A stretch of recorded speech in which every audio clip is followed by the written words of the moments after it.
Betting apps పై నాన్వేష్ సంచలన ఆరోపణలు గుప్పించాడు. Betting ప్రమోషన్లు 1000 కోట్లు చేతులు మారాయంటున్నాడు అన్వేష్. టాలీవుడ్ నటులు దొంగలు అంటూ అన్వేష్ సెన్సేషనల్ కామెంట్స్ చేశాడు.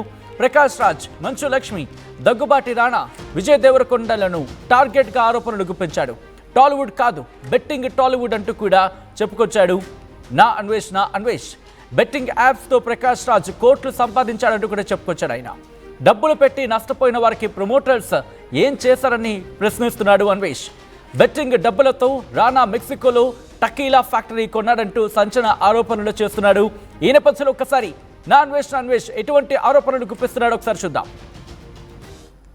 కొన్ని వేల కోట్ల ఆస్తి ఉంది, అయినా కూడా అందరూ ఈ బెట్టింగ్ యాప్లు ప్రమోట్ చేస్తున్నారు. ఇంకా అత్యాశ, ఇంకా డబ్బులు కావాలని. సో ఈ క్రమశిక్షణ లేని టాలీవుడ్ని క్రమశిక్షణలో పెట్టడానికి ప్రపంచవ్యాప్తంగా నాన్వేషణ వచ్చారు. అవసరం, టాలీవుడ్కి అయితే క్రమశిక్షణ అవసరం.